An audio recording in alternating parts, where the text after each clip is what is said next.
عثمان سلیم ممبئی، گور شاہی مرحبا سر۔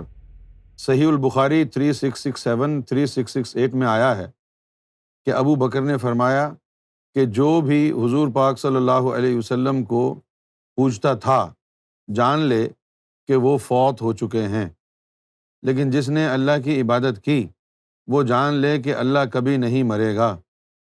یہاں بتایا گیا کہ حضور صلی اللہ علیہ وسلم کی عبادت کی جاتی تھی، اس کے بارے میں سمجھا دیجئے۔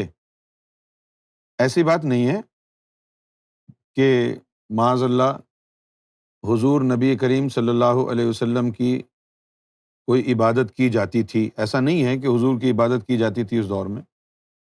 یہ ابو بکر صدیق رضی اللہ تعالی عنہ نے اپنے لہجے میں سختی پیدا کرنے کے لیے، کیونکہ کچھ صحابہ کرام ایسے تھے کہ جن کا تعلق حضور سے اتنا گہرا تھا کہ وہ اس صدمے کو برداشت نہیں کر پا رہے تھے، لہٰذا انہوں نے ابو بکر صدیق نے اتنے سخت الفاظ استعمال کیے، حالانکہ اگر وہ یہ الفاظ سخت استعمال نہ کرتے تو زیادہ بہتر تھا۔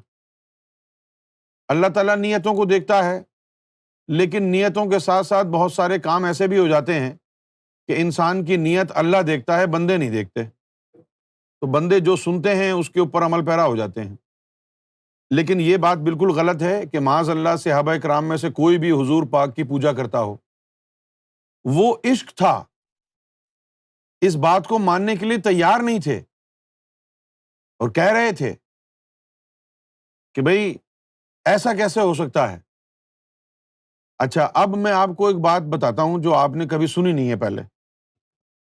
یہ جو بات ہے، یہ بات ابو بکر صدیق رضی اللہ تعالی عنہ نے عمر بن خطاب کو کہی تھی، کیونکہ جب حضور کے وصال کا یعنی جب وہاں پر خبر پھیلی تو عمر بن خطاب تلوار لے کے آ گیا اور کہنے لگا کہ جس نے یہ کہا ہے کہ حضور کا انتقال ہو گیا میں اس کی گردن اڑا دوں گا۔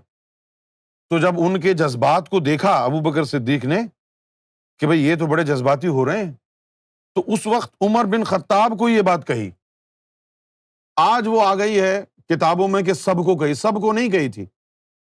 ابو بکر صدیق رضی اللہ تعالی عنہ نے یہ بات عمر بن خطاب کو کہی تھی کہ اگر تم محمد رسول اللہ کی عبادت کرتے تھے تو جان لو کہ ان کا وصال ہو گیا ہے، اور اگر تم اللہ کی عبادت کرتے تھے تو جان لو کہ اللہ آج بھی زندہ ہے، تلوار واپس رکھ لو بیٹا۔ یعنی اصل کہانی یہ تھی۔